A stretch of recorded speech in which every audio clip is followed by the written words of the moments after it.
Good afternoon, everyone. I'm Glaucia Souza. I will be co-chairing with Jim Spaeth this session. I am a university professor at the University of São Paulo at the Institute of Chemistry. I'm also the coordinator of FAPESP Bioenergy Research Program BioN in Brazil. Mathieu Morin. Dr. Mathieu Morin is research engineer in the Chemical Engineering and Technologies Department of the Process Design and Modeling Department of IFP Energies Nouvelles in France.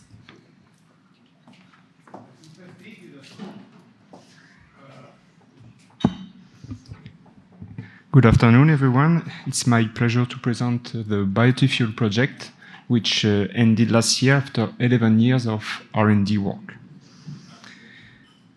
Okay, so as an introduction, this slide is to show you the different pathways for converting biomass into biofuels.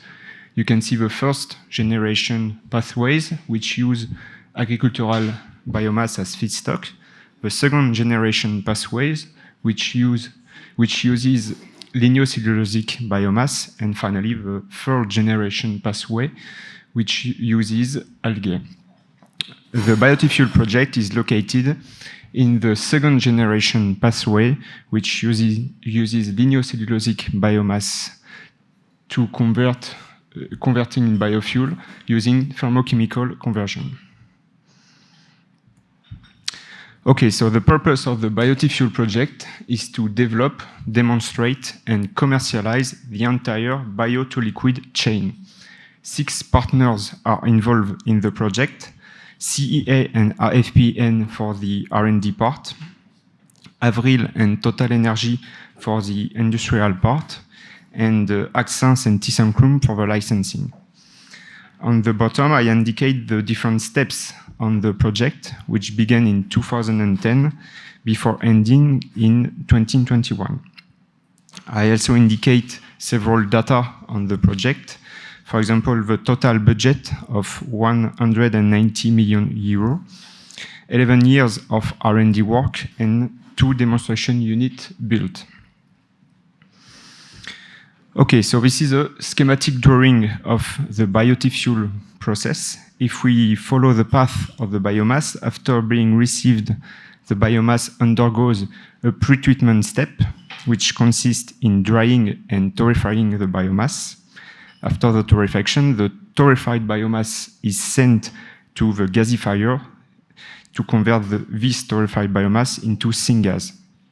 The syngas is then treated by adjusting the ratio H2/CO, and then purified to remove any impurities such as CO2, H2S, and so on.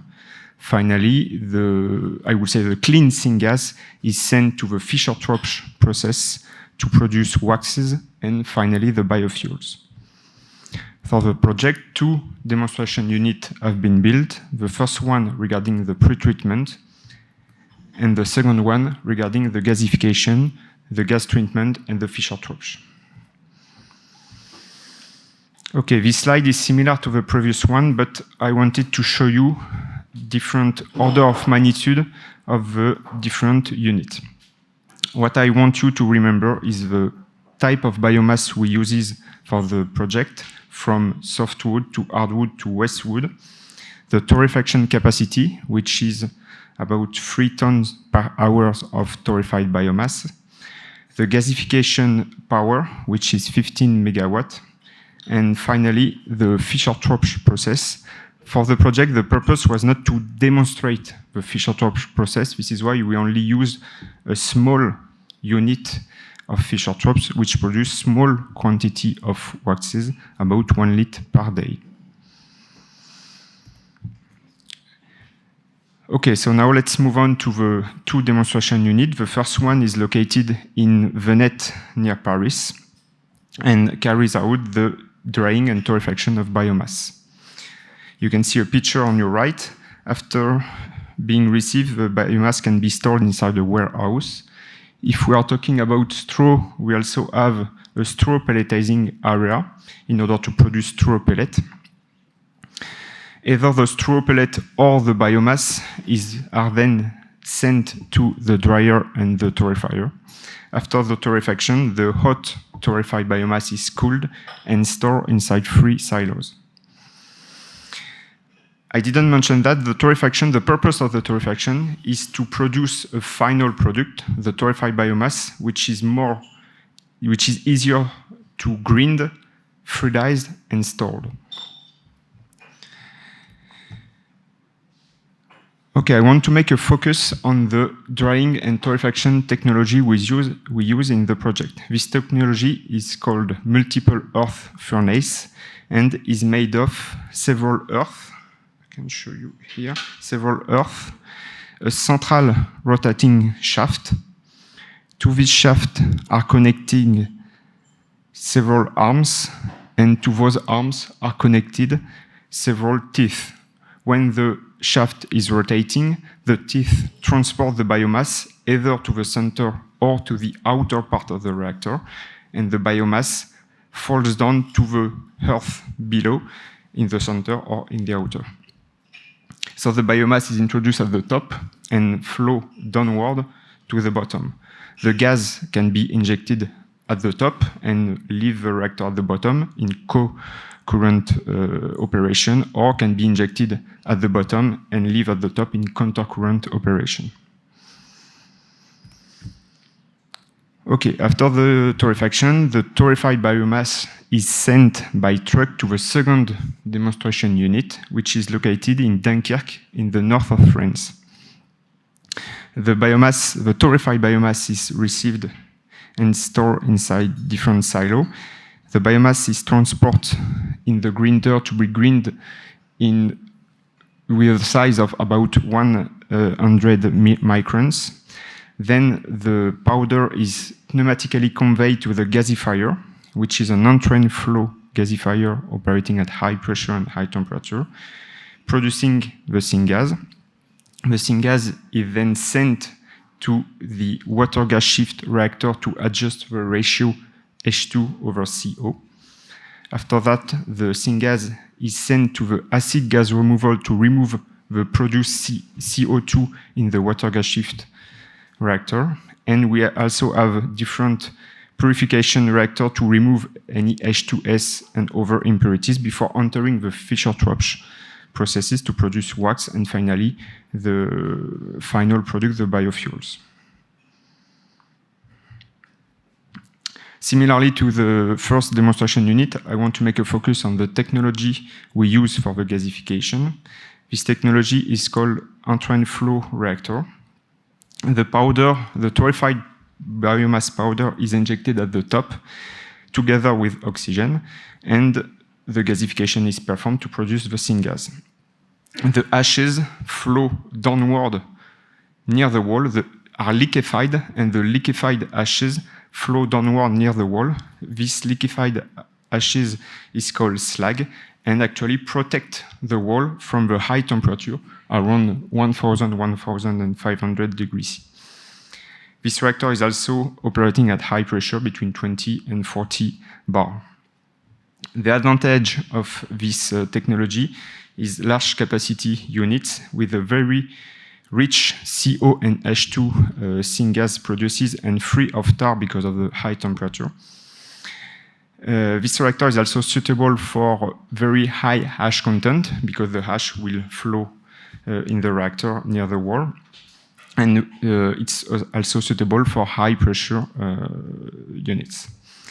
Some disadvantage, this technology is mature for coal gasification, but at the demonstration scale for biomass, there is a high capex and opex due to the high pressure and high temperature. And we have seen that we also need pretreatment of the biomass before entering the reactor. Okay, a few words on the results. The first demonstration unit was operating more than 1,500 hours and produced torrefied biomass that meets the expectation. We produce torrefied biomass at different degree of torrefaction, and those torrefied biomass at different degree of torrefaction was tested on the second demonstration unit, which was operating more than 1,000 hours. And the purpose was to see the effect of the type of biomass and the degree of torrefaction on the gasification and the operation of the second demonstration unit. And finally, we produce the final product, the biofuel, the wax, to demonstrate the entire bio-to-liquid chain. To conclude, the R&D part is finished of the project, ended last year in 2021. We have validated the process of a wide range of biomasses. We have produced waxes from the Fischer-Tropsch unit. We have also optimized the operating condition on the 2 demonstration units. We have produced modeling to see and do the scale-up and the design of the commercial unit. And now we are moving to the next step, which is the commercialization of this unit. There is only one single licensor, which is called Axens, on behalf, of course, of the consortium. And the purpose is to provide entire service from studies to the unit startup and the production after that. Okay, thank you.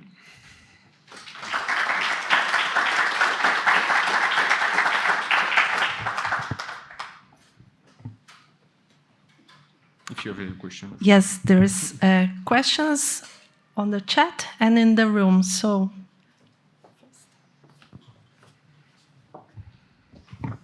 yes, thank you, Mathieu, for this nice overview. I was wondering if you look into the activities in the United States, where a lot of, the big gasifiers that are being built there and taken into operation at the moment, there are about 3 projects that I know of. They're all going towards aviation fuel, using Fischer-Tropsch. Is Axens also looking into licensing, particular at the moment in the United States, because of the push from the government there to go towards, I think, 100% renewables in 2050? Or I think Axens is inspecting everywhere all around the world, but especially we have started a project in France. The purpose of this project is to build a gasification plant in France. And with the Fischer-Tropsch processes, this project is called Biotijet and started a few months ago. But I think Axens is inspecting all around the world, but especially in France for now and in Europe.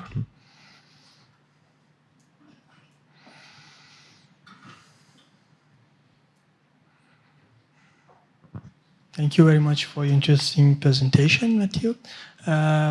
A question about the ash content of your used feedstock. I think that you use, your company use ThyssenKrupp technology for entrant flow.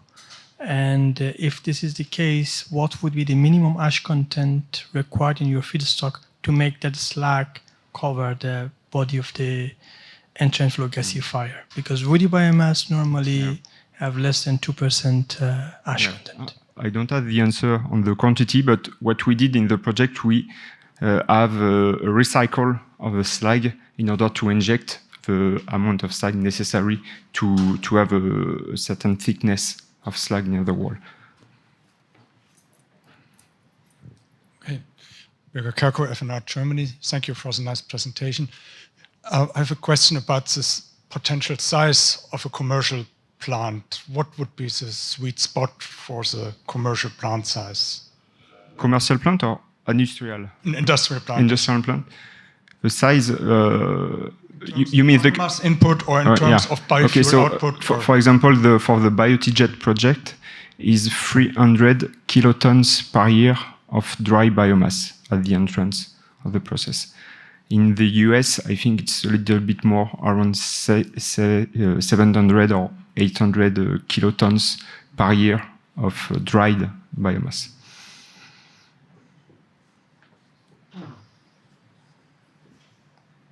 Then there are a few questions in the chat. The first one is, how much does the carbon intensity of the finished fuel depend on the feedstock? The other one is, what are the challenges with feeding solid material to a pressurized reactor day in, day out? And finally, whether you can share any information regarding the costs of the technology. Okay, so the first one, what is important in the project, we test a different degree of torrefaction, and we see the impact of this degree of torrefaction on the grinder, and after that on the gasification. We wanted to have as less as possible degree of torrefaction, because when we torrefied with high degree of torrefaction, we lost carbon. So we decrease as much as possible the degree of torrefaction. But when we decrease the degree of torrefaction, it's more difficult to grind the biomass before entering the gasifier. So this is the effect we saw on the demonstration unit, and we built a model to represent the degree of torrefaction versus the power of the grinder, and after that the effect of the gasifier.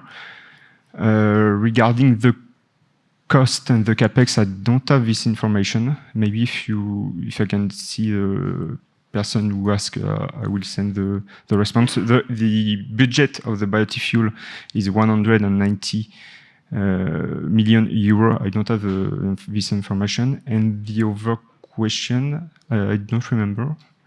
I think the question in the middle. One was about the challenges with feeding solid material to a pressurized reactor. Day in, day out. I don't know. Not sure. Under pressure. The more challenging feedback I can tell is about the pneumatic conveying of this powder after the grinder, because we grind the torrefied biomass of about 100 microns, and we saw that there is an effect of the degree of torrefaction as well on the pneumatic conveying to the gasifier. So it's quite challenging to have a modeling, a ratio on the degree of torrefaction, the grinder, the shape of the powder, and the effect on the pneumatic conveying to the gasifier. There would be one. I don't know if we have time for another question. Maybe one, quickly. Whether you received any support from the national or local government for the project? In France, yes. We got a support last year, and the transport minister in France made a project, funding a project, and we responded to this project, and we had funding for the BioTJet and the basic design of the first part, the first step of the project, the basic design. We use this funding from the French government. Thank you.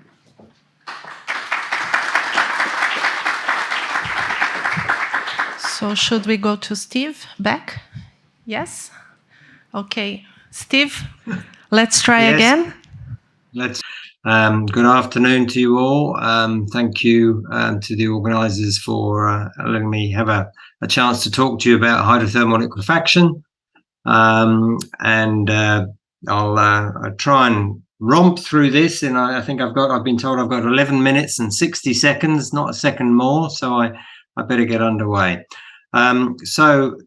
Just a quick safe harbor statement there. So anything I say, don't buy any shares based off the back of it. But hydrothermal liquefaction is what I'm going to talk to you about. And I think just to position this, it's looking at how we can, and I know a lot of this session is about that, how we can look at converting the lignocellulosics into usable products, particularly fuels, but also chemicals. And this chart was taken from the very good conference that a number of us attended in Stockholm recently, the Advanced Biofuels Conference. And this was a view from the refining industry as to where they saw the fuels coming from. It was, really interesting statistics that they gave us, that they believe that in Europe, they refine about 11 million barrels a year. A day, 11 million barrels a day of fossil fuels at the moment, and they believe by 2050 that will reduce to about 4 million barrels a day. But of that 4 million barrels a day, about 85% of that will be coming from bio or sustainable sources. And you can see that this is their view of where that's coming from. So clearly we need to get cracking in terms of ramping up the lignocellulosics, and hydrothermal liquefaction, as well as fast pyrolysis and gasification will play a part in that. So look, this isn't comprehensive, but we're all sort of know about bioenergy, and look, I'm sure there are other pathways in here. It's not meant to be comprehensive, but there's a whole vast array, as we know, of different pathways to making biofuels. But what I'm going to be talking about, and what this session is about the thermochemical pathways here. And as we can see there, the hydrothermal liquefaction. Sorry, don't know what happened there.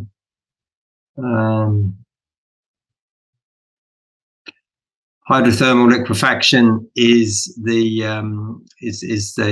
process that I'm talking about. So what we do is we produce what's called a bio crude oil, and you can see that out of that we're able to produce a range of chemicals, fuels, and residual products in the same way as you can with fossil crude.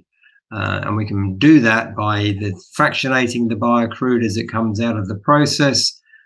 We can co-process the biocrude with fossil as we transition in existing refineries, or we can have standalone upgraders. And last year we announced a relationship with Shell Catalyst and Technology, whereby we can upgrade the biocrude using this process. So why is that important? I think it is important to remember that when we're talking about fuels, if we're talking about fossil at the moment, fossil crude obviously makes the bulk of it by volume is our fuels. But in terms of the chemicals and the waxes that come with the product, which typically account for between 13 and 15% of the barrel, they can contribute about 50% of the value. So if you're trying to drive down the prices of these fuels, it's important to be able to leverage the value that we can get from these other chemicals, which they too are in demand from the plastics industries and other industries, all of who are trying to move towards sustainable products. And one of the benefits that you can get with hydrothermal liquefaction is being able to tilt the production by varying the residence time or the process temperatures to make either more lighter products or to swing it the other way with to make heavier products. So it is a tunable process. So it is what it says on the bottle, as they say. It's hydrothermal liquefaction. So hydro water, thermal is the way that it's the heat is delivered, and the liquefaction is what occurs when we do that. Now, the way that the process works is by using supercritical water. Supercritical water is water when you heat it over 374 degrees and 218 bar. It goes into this what's known as this fourth state of matter, this supercritical state. So it's not a solid, it's not a liquid, it's not a gas, it's more of vapor. But with that vapor, what it does, it has these great powers of being able to rapidly diffuse the mediums with which the supercritical water is being processed. So what? Well, the so what about that is that it acts as it's able to actually break up the polymers, which could be either the nature's polymers, which is what we're talking about here, the lignocellulosics, or man-made polymers as well. And I'll talk a bit more about that in a minute. But what also happens in that environment is that the hydrogen and the oxygen start to dissociate in the water. And the benefit that you have there is that you're actually starting to get some of the hydrogen being donated from the water, so that when you actually do cleave break down the polymers into the shorter length hydrocarbons, what you're able to do is you're able to sort of heal break by placing a hydrogen bond on it. And what that does is it means that you produce a stable oil. So you don't need at the end of the process to keep lots of water in it to keep the oil stable.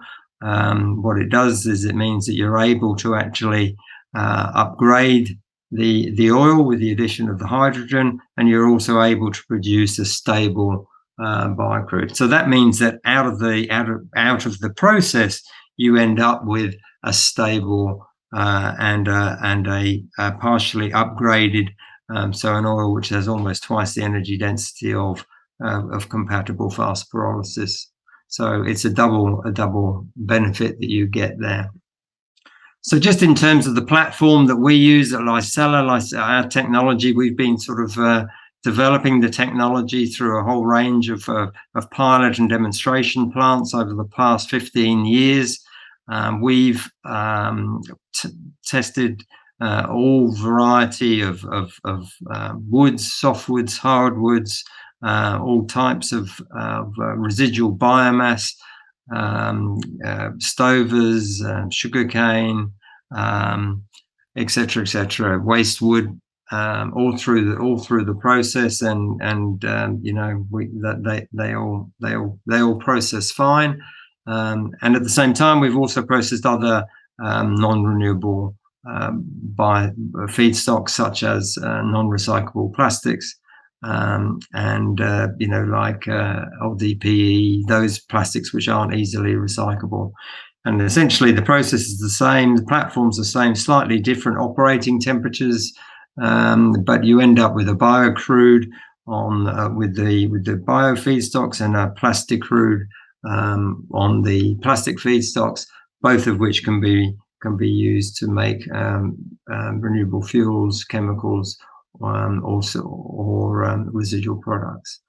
And the way that we commercialize our technology is because we're a technology development company. We form joint ventures with companies, and Arbius is an example of that. Arbius is a joint venture with Canfor, Canadian Forests, who are a very significant wood products company based in North America, in Canada, and in the US. And there's a project under development at Prince George in British Columbia with the assistance of the Canadian government. Mura Technology is another JV that we formed, which is deploying the technology on plastics. So in terms of what the process is, it's a very simple process. You know, especially when you actually take the biomass, you take the biomass. There is a step at the front, a pre-treatment, whereby you'll be removing stones and dirt and things like that. But you don't need to worry about, you know, about drying it or or terrifying it or anything like that. You just take the feedstock and you mix it with the supercritical water, and then you pump the slurry into the reactors, where the process is effectively goes into you know, the oven, so to speak, for the period of time that we need to do the depolymerization. We hold the process, the feedstock in the conditions that we actually need to achieve the depolymerization that we're after. And then after between 20 and 30 minutes, the slurry leaves the process, and there's a depressurization step at that point in time, at which point we get a very pure stream of CO2, which can act as a feedstock into other processes such as, you know, renewable methanol, or even we could you know, go into other processes that can take a CO2 stream, like, you know, like a LanzaJet or other processes, or indeed the CO2 could be sequestered. So this gives a great opportunity for you know, looking towards how we can make these fuels, you know, carbon negative fuels. The water from the process is then treated and then recycled and goes back into the process, and we get left with this biocrude. Because the water's come off of it, it's a much drier crude, and as I said, it's stable, and it has an energy content of 34 to 36 megajoules a kilo, and at that point you can then fractionate it into into fuels which can be used as is, or you can have the oil upgraded in a traditional refinery or in a standalone process. This is just a chart, this is just sort of, I suppose, just validating what we've claimed there. This is a chart from Shell where they basically talk about, the comparison of HTL oil to fast pyrolysis oil. And as you can see, the amount of energy that's required to use is obviously significantly less as well as the elements, the characteristics that I've described previously. And indeed, these were the same characteristics that Jack Sadler, who I believe is in the audience with you today, his team did this ATM round robin, where they basically looked at the different sort of bio oils and HTL crudes that could be produced and compared them. So you don't need to believe us. You can look at the quality of the oils there, and you can see the benefits that HTL oils have there straight out of the reactor in terms of their energy content, in terms of their corrosivity, which is much less, and in terms of the water content that's in there. That chart's this is a TAS 39 study, so it's available to anyone that's interested. And so just in conclusion, we can see that there are plants now under development. As I said, there is the plant under development on the biomass side of things in British Columbia, and there's a number of plants under development around the world with some pretty significant players on the plastic side of things. But the benefit is, because it is a common platform, the learnings that we're getting from each of these plants, come to us, and then they are there for the benefit of all of the future plants that are being deployed. And as you can see, with the likes of KBR, the significant oil and gas engineering company now investing in the taking a sizable investment in the facilities. They obviously have their sights on looking at, that number that I talked about earlier, that $650 billion that obviously the oil and gas industry in Europe is looking to invest. They're looking to get their hands on a share of that, as a number of these plants are deployed as we look to produce the fuels, the renewable fuels that are needed. And this is just some just showing that the projects are going up. There's steel in the ground now. So with that, I'll stop there and take any questions.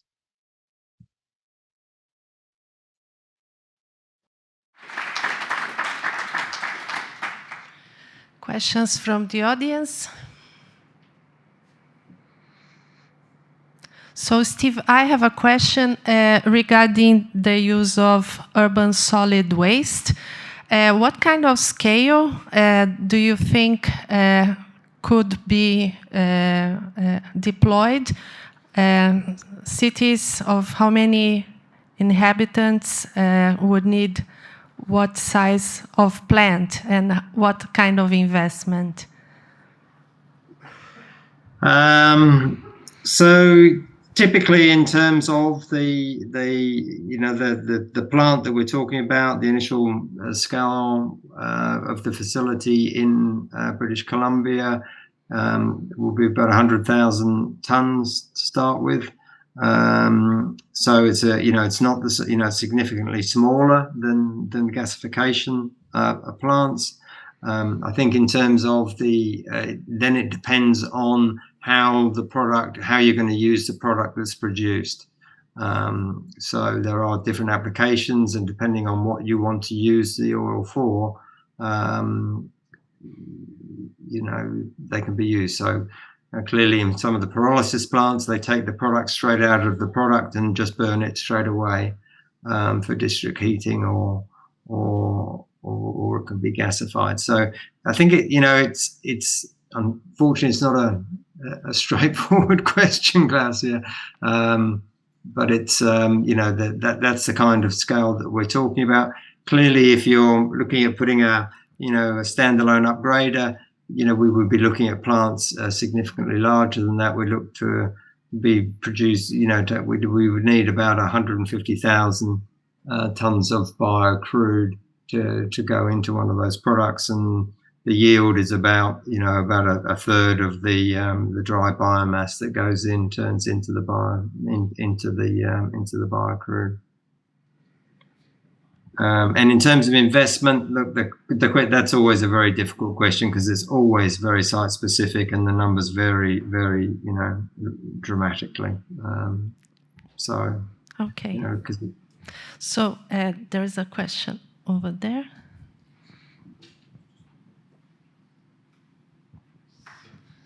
Hello, my name is Eric Graf, Agrana Research and Innovation.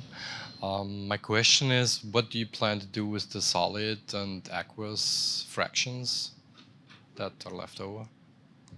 Thank you.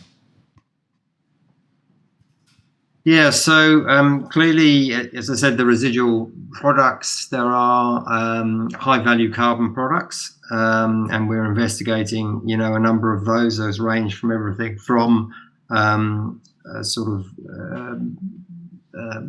substitutes that can go into steel making, and there are other higher value products than that we've got under under development at the moment. So there's that. In terms of the aqueous products, so what we can do with those can be separated out, but it's a question of in the water treatment they will we remove those. And then what we find is when we can reuse that going back into the process, what actually happens is when the concentration of those increases, they then actually go into the water, go into the biocrude that's actually produced.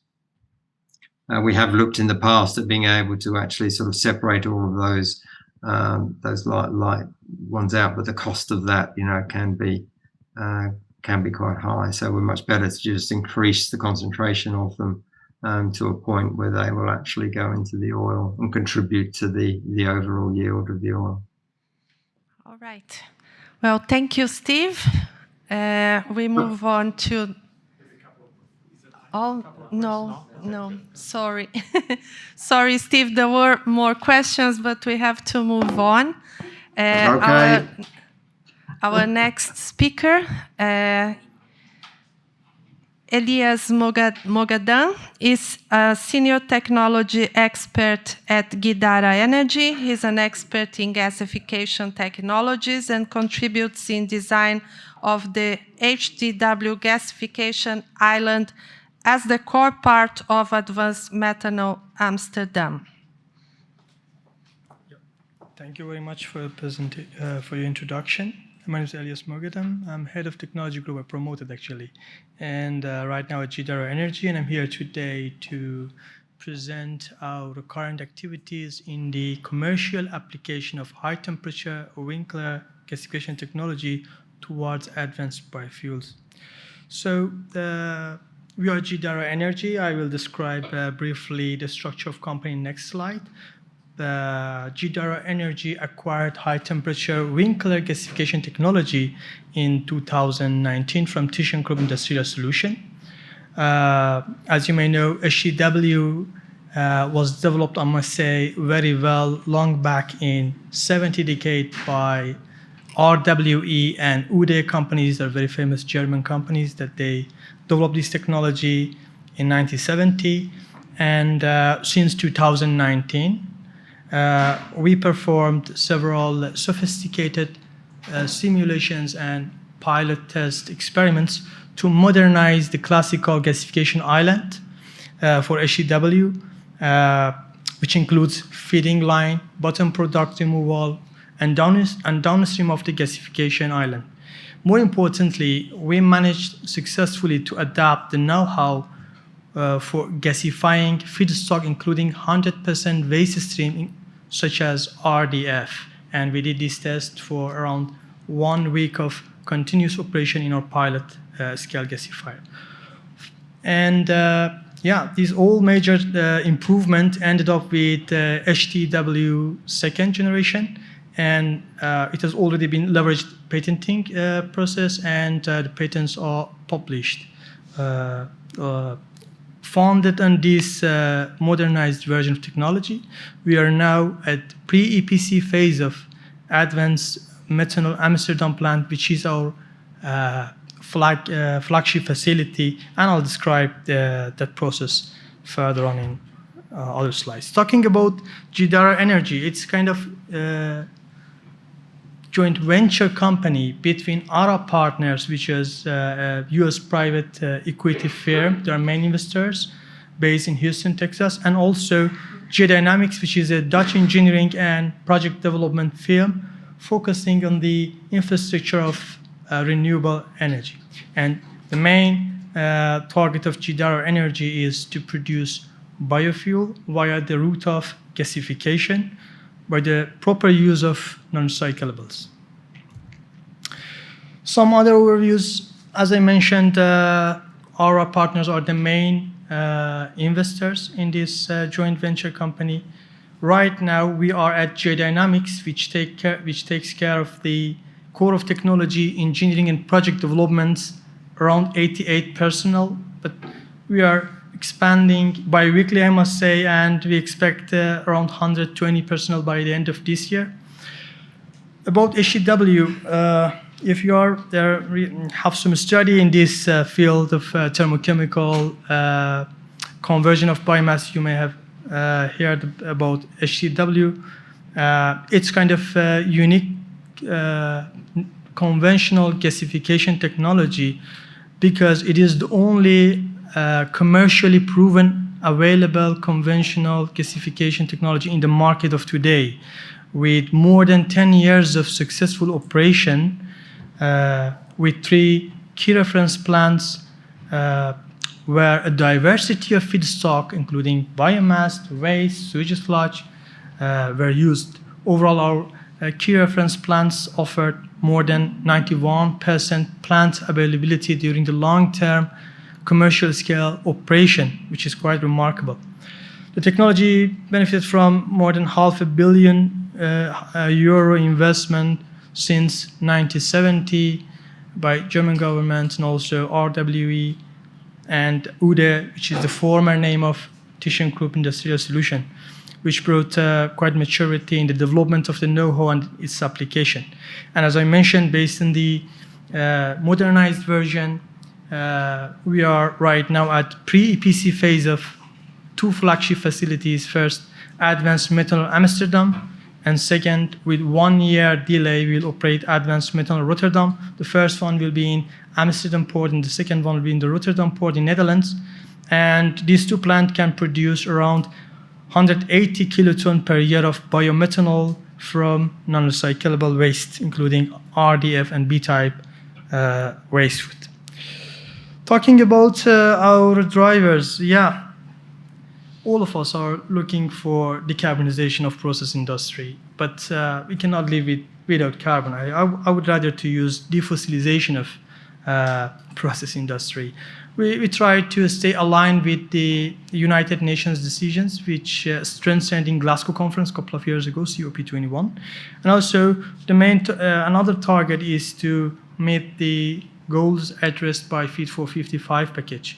And to these ends, we actually use non-recyclable sources and also biomass sources to produce different types of bio-based fuels.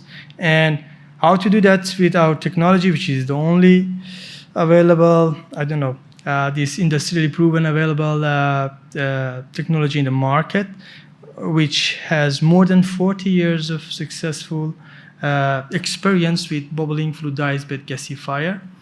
And other hints I mentioned about the 3 commercial facility which successfully built and worked long back in 90, 80 decades and early 2000.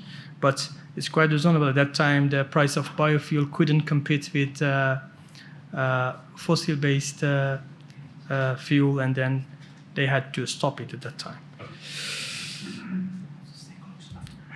Sure. And before diving into the technology track, I would like to play a short video which highlights the role of Jidara Energy and high temperature Winkler second generation in mitigating the waste-related and also climate change-related challenges. Growth inevitably generates waste. Today, we create 2 billion metric tons of municipal solid waste annually. It is estimated that the world's overall waste generation will increase to 3.4 billion metric tons by 2050. With such immense volumes of waste arising, adequate waste treatment has become critical. Even with the enhancements and innovations in recycling, we are still generating too much waste. We have an obligation for the next generation to find ways to make use of our excessive waste. As the owners of HTW technology, we believe it is our responsibility to ensure our waste isn't wasted. In Europe, more than half of the waste generated isn't being recycled. This non-recyclable waste can be put to use. After the recycling process, there is an amount of waste that is deemed non-recyclable. We turn this waste into small pellets that can be used as feedstock in our HTW gasifier. At high temperatures and pressure, the pellets burst into small particles.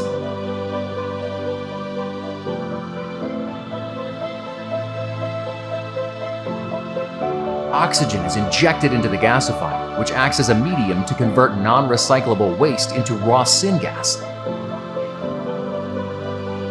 The raw syngas is cleaned. CO2 and other impurities are removed. The CO2 will be fully captured and led to local greenhouses where it will be used as a green alternative to natural gas, which is currently being used to produce CO2.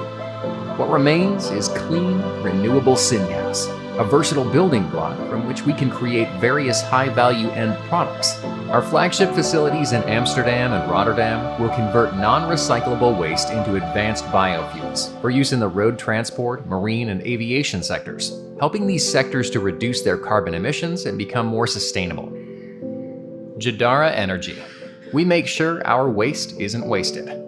Learn more at jidara-energy.com and advancedmethanol.com.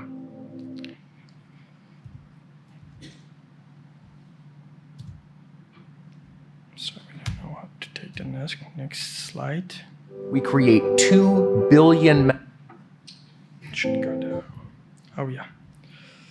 So, yeah, we believe that we can address the challenges relevant to waste recycling and also climate change. But how we do that? We apply the concept of circular economy and also sustainability in energy sector by a proper use of our technology, HTW2, which has shown proven capability of handling of wide variety of feedstock, including woody biomass and also sewage sludge, different types of waste, municipal solid waste, solid recovered fuel, waste paper, agricultural residues, and so forth, to produce high quality of syngas, and from there towards bio-based fuels, which is applicable for road transport like biogasoline, marine fuels, biomethanol, and sustainable aviation fuel, synthetic kerosene,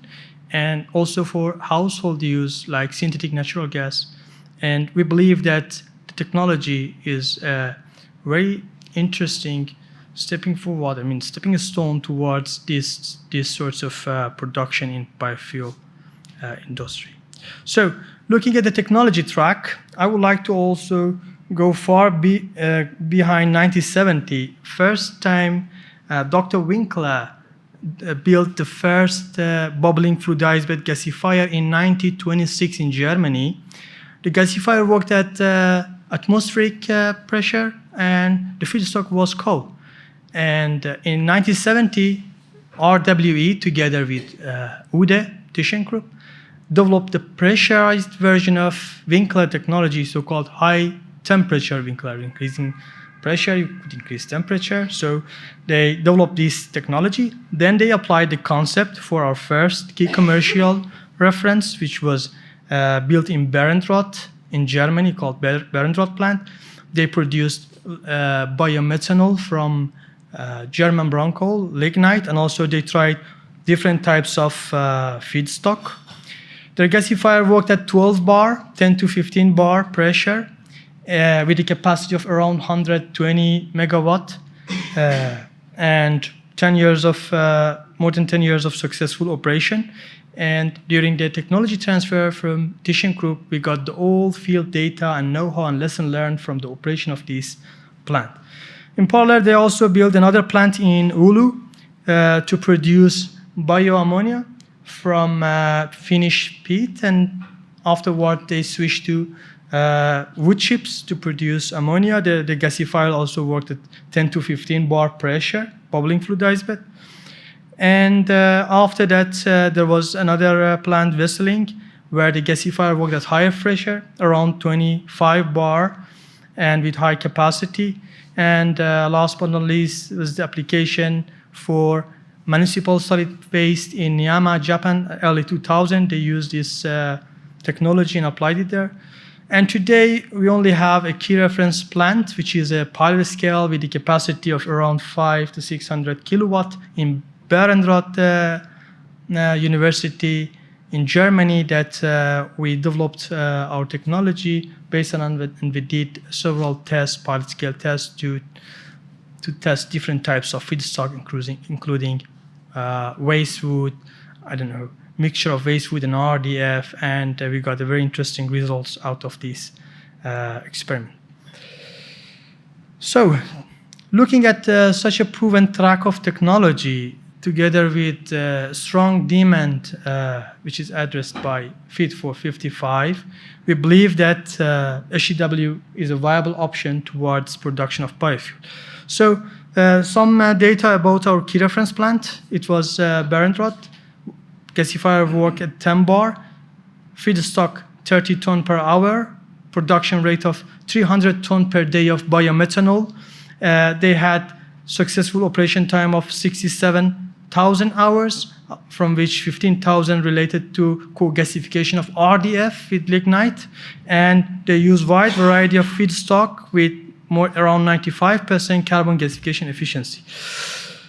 Today, our gasifier more or less is look like this, a kind of refractory lined reactor. It can be used as oxy-blown and air-blown. It can work up to the pressure of 30 bar and offer high, let's say, carbon gasification efficiency around 95%, cold gas efficiency above 85%. It's quite flexible to operate with wide variety of waste, including high plastic content. Our flagship facility, as you can see here, Amsterdam plant, we use non-recyclable waste.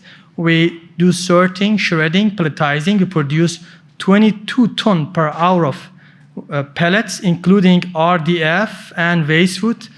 They inject to the gasifier, which work at 15 bar. The capacity is around 120 megawatt. And after treatment, based on rectisol process, which has also been used in Bioenergy plant, we produce biomethanol based on the Casale technology. We handed over to Zenit Tank Farm, and we have a long-term agreement with BP as an off-taker to blend it for shipping industry. We capture all the CO2, and we have a pipeline, OCAP pipeline, belongs to Linde to supply CO2 to greenhouses. So we also have another twin facility built in Rotterdam. And just to conclude, our main goal is to follow the concept of circular economy by addressing the demand for road transport fuels, marine fuels, aviation fuels, and chemicals, which is quite viable with our technology. You will soon hear about our activity in Germany, in UK, and in US. And thank you very much for your attention.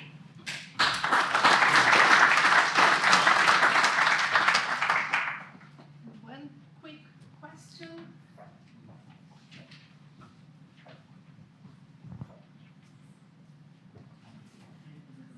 No? Okay. I'm happy it was quite clear for all audience. Okay. Thank Appreciate it. Thank you very much. Okay, and now we move on to Dr. Ralph Horst. He's the head of strategy and marketing at Clariant's business line Biofuels and Derivatives. He has more than 10 years of experience within the biofuels and biotechnology sector in different managing roles in strategy, sales, operations, and R&D. Thank you. Yeah, hello. Nice to be here. Warm welcome from my side. I'm Ralph Horch, Head of Strategy and Marketing for Clariant's Biofuels and Derivatives business. Very happy today to talk to you about our sunliquid technology, which we have developed to convert cellulosic biomass, so agricultural residues mainly, to cellulosic ethanol. Maybe a few words about Clariant for those of you who don't know Clariant. We are a Swiss-based chemical company, around 11,000 people, globally active, with 4 billion Swiss francs turnover. And our business line, Biofuels and Derivatives, is mainly located in Germany. So it's basically part of the former Südchemie, which was acquired by Clariant. We have various businesses ranging from biofuels to catalysts, but also to consumer products. And of course, very important for us is the sustainability scheme. So we have set ourselves very ambitious targets for greenhouse gas savings. Also want to mention here that we don't only have scope 1 and scope 2 targets, but also scope 3, which are much harder to achieve. That means decarbonizing your supply chain, basically. And of course, we are a member of various organizations. Today, I want to talk about our technology that we have developed to produce cellulosic ethanol from agricultural residues.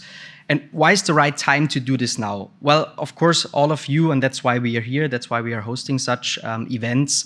Defossilization is a big topic, and especially in the transport sector, that is lacking behind the targets, fulfilling the targets. If you look at the European transport sector, greenhouse gas emissions, I mean, they even increased a bit, not decreased. So there's an urgent need to really do something here. Well, driven by regulations, the market demand of so-called advanced biofuels, and cellulosic ethanol is one of the advanced biofuels, is expected to increase significantly. This is driven by regulations like the Renewable Energy Directive 2 and also the Renewable Energy Directive 3, which is now under negotiation in the trialogue. But also globally, if you look at the US, for example, where you have the RIN system, which is incentivizing advanced biofuels, and other regions are also moving into that direction. And I also want to mention here that now is the right time to go for cellulosic ethanol because the commercial proof is there, which I will show you in my presentation. The sunliquid technology that we have developed over the last 16 years is now in a commercial status. We have completed and commissioned our first commercial plant, where I will show you a lot more details later in my presentation. Obviously, the purpose of that technology is to reduce CO2. So with our technology, you can improve basically or reduce carbon dioxide by 95%. If you capture the carbon dioxide coming from the process, you can even go carbon negative, so to 120%. And very important also to prepare for the future. And we heard this earlier today, electromobility is kicking in, especially for road transportation sector. Of course, you need a platform technology to be prepared. So I will show you that the sunliquid technology is good not only for road fuel applications, but also in future to go in the field of sustainable aviation fuels and future also into biochemicals. What's now the principle of the technology? So this is a very high-level explanation. Basically, what we are doing is we're taking cellulosic residues. This could be conventional straws, wheat straw, barley straws. Could also be things like sugarcane bagasse, woody biomass, so all kind of lignocellulosic raw materials. And those are then converted with our technology, which we call sunliquid, to cellulosic ethanol. Approximately 5 tons of biomass yield 1 ton of ethanol. The same amount of carbon dioxide is produced, which can either be released to the atmosphere or which can be captured for further use, for example, in the beverage industry, but also for further catalytic conversion. Some of this we have heard also earlier today. The technology itself is using biotechnology, so it's a process that uses enzymes and yeast to produce the cellulosic ethanol and was developed in-house completely by Clariant. Obviously, all processes have byproducts, and you can see here that there's quite a significant amount of byproducts. Actually, we're producing more byproducts than cellulosic ethanol, so it's very important to find a smart use for those. Most important byproduct is the so-called lignin, which is basically the glue in the lignocellulosic biomass. And for that, we are using that in a attached CHP plant to produce steam and electricity for the process, so that the whole process is basically energy neutral, so energy autark. So you generate all the steam and electricity needed to run that process from lignin.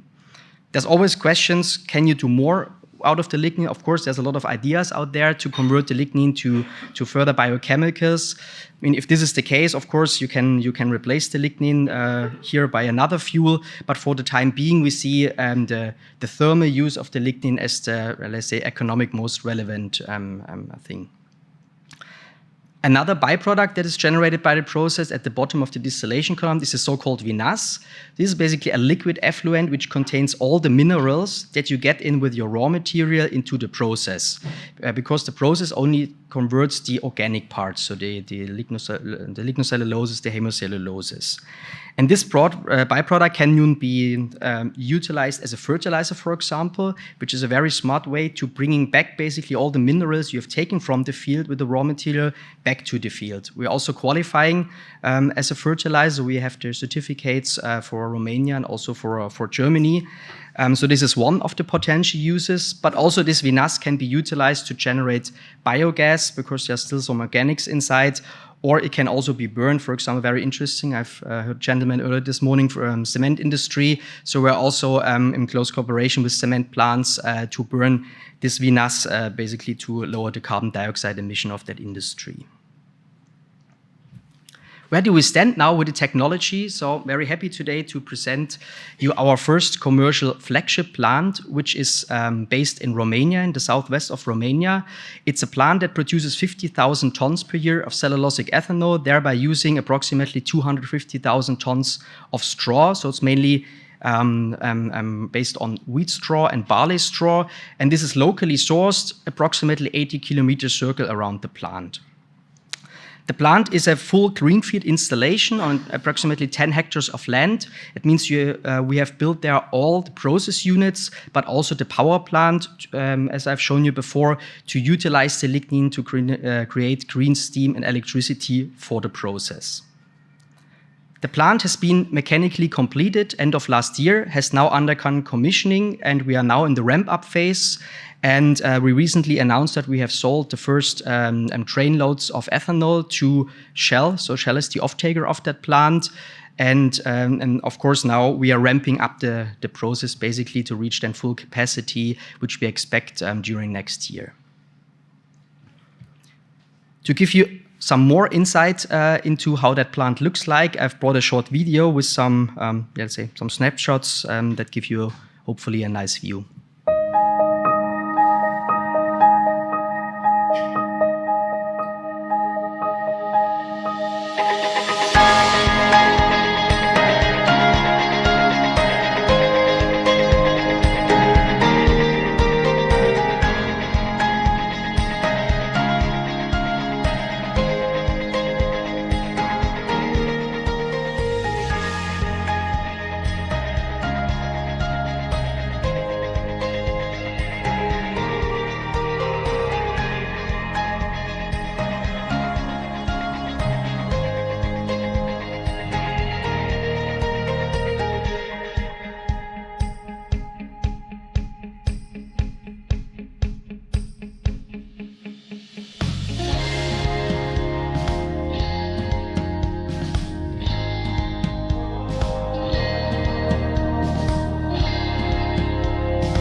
so I hope this video gave you a good insight into the plant. It's quite a sizable installation.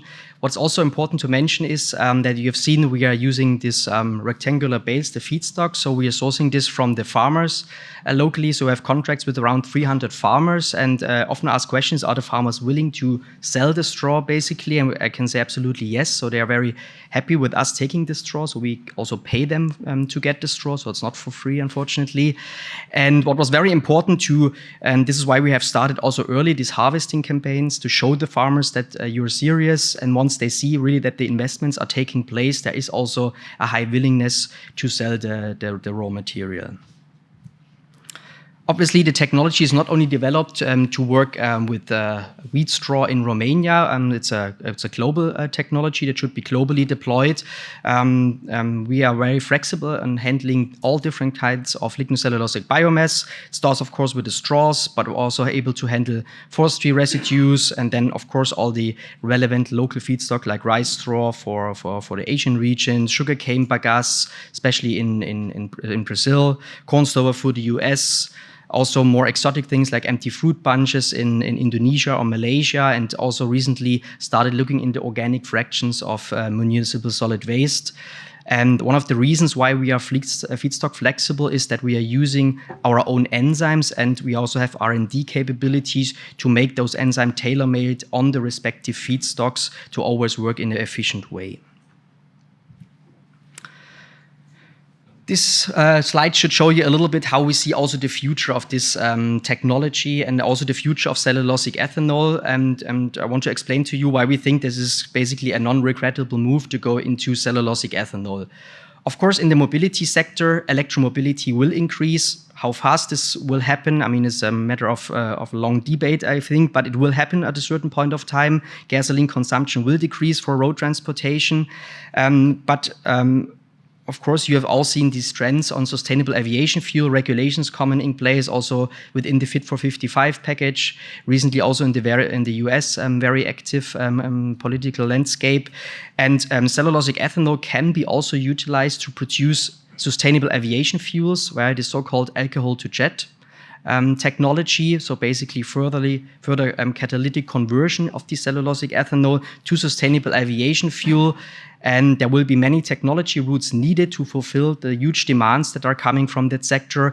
And sunliquid can play a role here.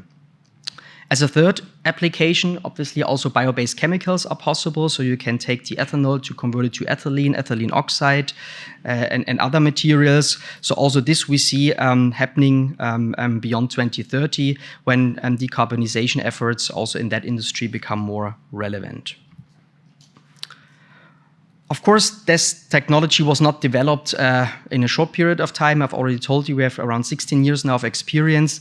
This shows you a little bit how much effort it actually took us to do that. So in 2006, we started with the idea and then went really step by step to the commercial scale that I've just shown to you. So we first had a pilot scale, then built our pre-commercial plant that we're operating near Munich in Germany, and then did the step to move to commercial scale.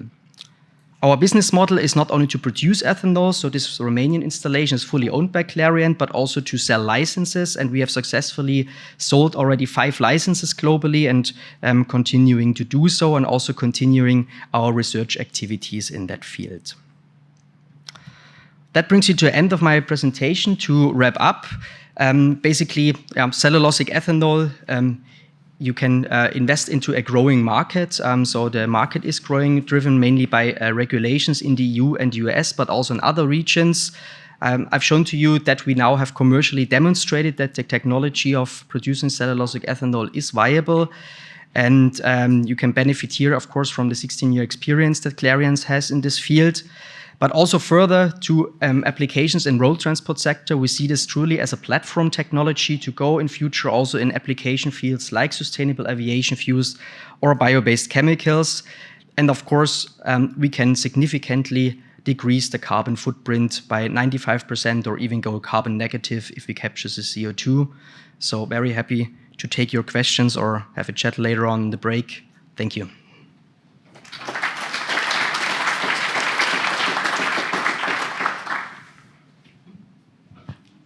thank you. Nice talk. You said you can use a range of different feedstocks, and I'm particularly interested in forestry residues. Are you referring to both hardwoods and softwoods? Because I'm aware softwoods are very difficult to break down and produce a lot of inhibitors.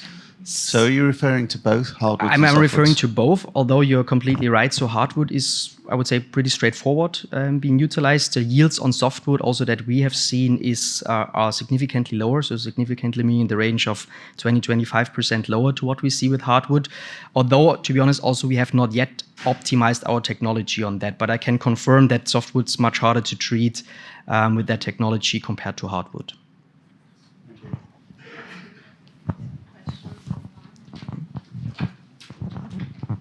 Yeah, nice presentation. I was wondering, the two questions. You produce lignin as a byproduct, same as vinasse, but what's the fraction of lignin that you produce? And if you talk about lignin, there's I've seen many kinds of lignin being produced from very high quality to very low quality. And I think if you would optimize your process in such a way that your lignin becomes more valuable rather than having to use it in a CHP, is that a topic that you are looking into? Yeah, so basically, so the lignin, so I've seen you have approximately 2 tons of lignin, so we call a lignin fraction. Of course, there's also non-converted celluloses and hemicellulose in that fraction. Our lignin, I would classify it as quite pure because we're not using any chemicals in the pretreatment, so we're neither using sulfuric acid nor any caustics, so you also don't find this in this byproduct stream. We are not doing own research on lignin, but we are, let's say, open and willing to provide samples or partner in that field. So basically, we are waiting for an application that gives a higher value than just generating energy, but also where you find the volumes. Because, I mean, of course, we want to build more than just that one plant. And of course, you need then also a market that is able to absorb quite significant volumes.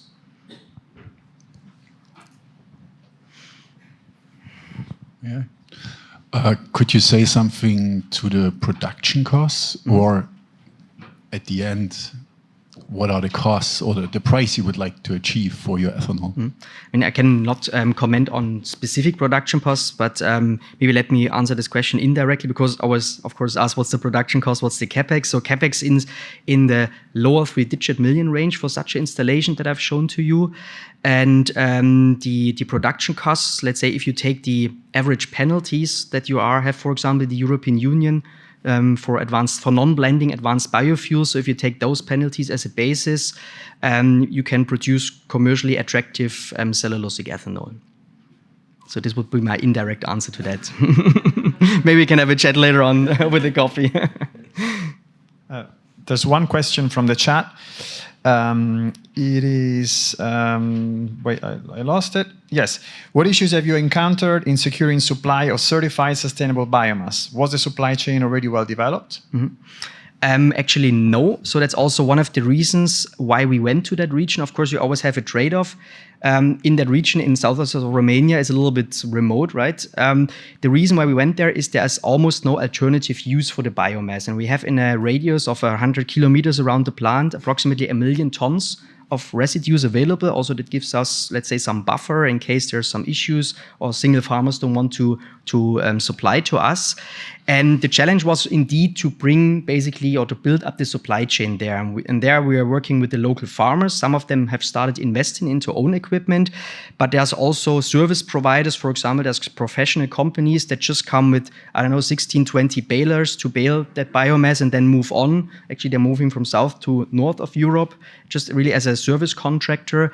So we're also working with those companies, although over time we expect that more and more local farmers, if they see a sustainable business potential, will invest. The sustainable certification of the biomass, we thought that was an issue, would have been an issue, was actually not, because the Romanian farmers are pretty large farmers, so they have a couple of thousand hectares, the average farmer.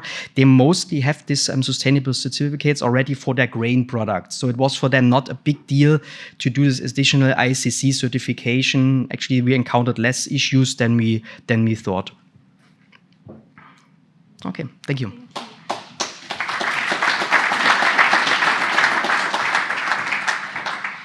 And we move to the last speaker. He's giving his talk online.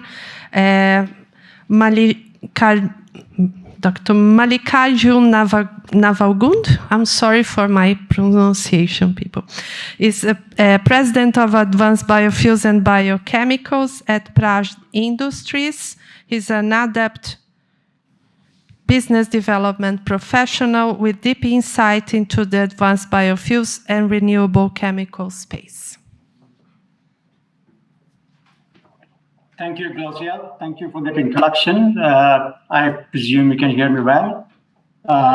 Good afternoon to all the attendees, both online as well as physically present in Vienna. I wish to present to you the Praj credentials, as well as dwell more on the development and deployment of some of our technologies that we have available. So let me jump directly into it. So I'm going to spend the next, hopefully, exactly 12 minutes and nothing more on giving you something about credentials of Praj, a couple of slides just to give you an overview of who the perspective that we bring to it, and then the technology platforms for advanced liquid fuels, and a little bit about the biogas technology and the progress on some of the projects that have already been licensed out. Right. Just to give you a brief overview of who we are. Fundamentally, we like to see ourselves as experts in bioprocess solutions with a long history of more than 38 years and having the necessary credentials, capabilities in terms of R&D as well as demo plants, and the necessary experience and the toolkit to be able to resolve challenges when they come up in the deployment of the technology. So we believe that's an important element in being able to operate a bioprocess technology successfully and have high plant availabilities. So we have over 750 bioprocess solution references, experience of handling both first generation feedstock, starch, sugars, as well as now transplanted that experience into being able to process cellulosic feedstock as well. Yeah, so that's by and large our background about us, and we are not strangers to the European market. These are some of our very important references in the European market, and roughly about 18% of the EU's European ethanol capacity uses Praj technology and some equipment. And there are quite a few marquee licensees of our technologies there. Right, coming directly into the technology platform for advanced liquid fuels, I would like to point out that the brand name is Infinity. Converts lignocellulosic agricultural residue into climate-friendly biofuels and ability to go onwards to biochemicals. And the first row that you see of feedstock, typical first generation sugar or starch-based feedstock, and then the next row in orange are the ones which have which are cellulosic feedstock. And we believe that the crucial and important difference between the first generation feedstock, the first generation processing of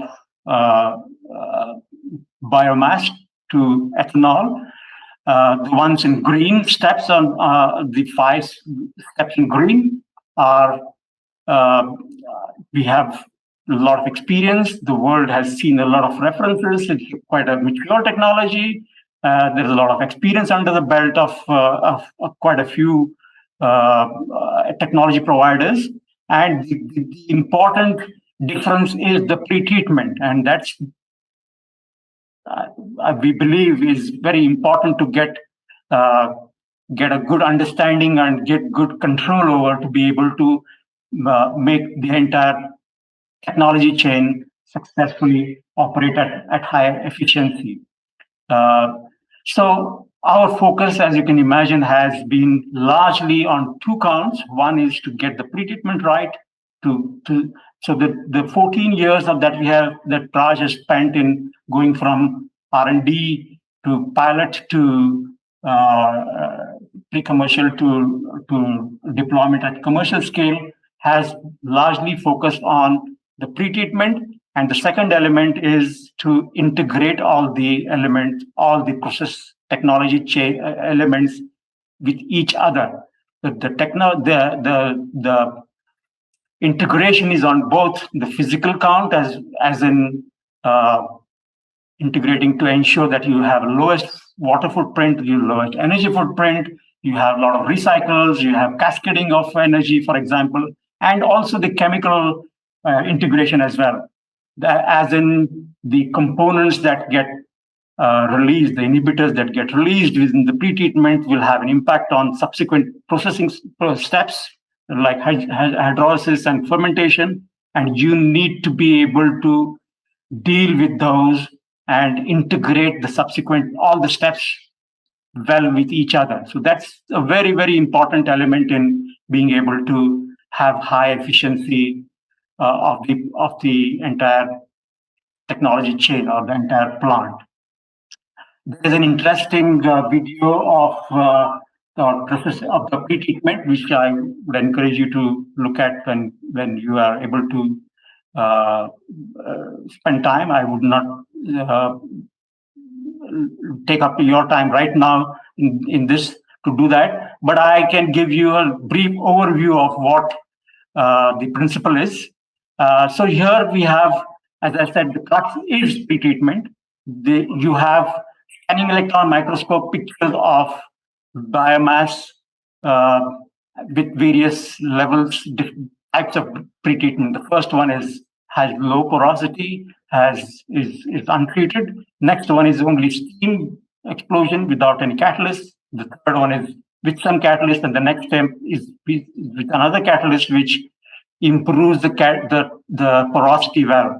And the whole point about increasing porosity is to be able to afford the enzyme that acts on the breaking of the cellulose to as efficiently as possible. So we have laid a lot of emphasis on ensuring that the pretreated material provides the most access for the enzyme to act, which converts into both two things. One is low enzyme at high efficiency. So you have a both advantages in terms of higher yield as well as lower cost. So you will see there that the enzymes before treatment, and if you see the one after treatment, we also have the capability to be able to induce the cellulase enzyme not to get attached to the lignin, which is not very fruitful, and you want more of the enzymes to be attacking the cellulose to be able to convert to sugars. So there is this. These are the catalysts which act on to ensure both high porosity and high selectivity for ensuring higher utilization of the enzymes themselves. So you can see that you can conclude that you have as you increase the porosity, you have high porosity, low operating cost, high sugars present as well, so which can get converted to ethanol relatively easier and at higher efficiency in the subsequent steps. Right. So we have a pre-commercial facility which we have been operating since 2016, late 2016, and has been used as to provide assurance to many of our prospects in different parts of the world. One particular one which I would like to highlight over here is an oil super major who ran it for more than 2,000, almost 2,500 hours using wheat straw, and observed that the performance at scaled up capacities was quite high, with high availability and under stressed conditions as well. It's no secret that availability of the plant, especially on the pre-treatment section of the plant, has proven to be quite challenging for quite a few of the early flagship projects. So an uptime of more than 96%, quite good yields is what we can provide as highlights from that. In terms of continuous improvement, we continue to improve the efficiencies and of our existing technology, both in the first generation space starch sugars as well as the 2G front. And we hope to, we would like to assure the industry that the effort to improve output and reduce inputs will continue even the second generation cellulosic biomass space as well. Now coming to forest residues. Within that, specifically softwood, I was glad to note that one of our, there was a very interesting question in the session before this, which alluded to the fact that softwood is quite tricky. It's most recalcitrant feedstock, and the standard Infinity range technology platform was found to be not as efficient as we would have liked it to be. So we collaborated with a Swedish company who has been working at it for more than 15 years, developing this technology platform.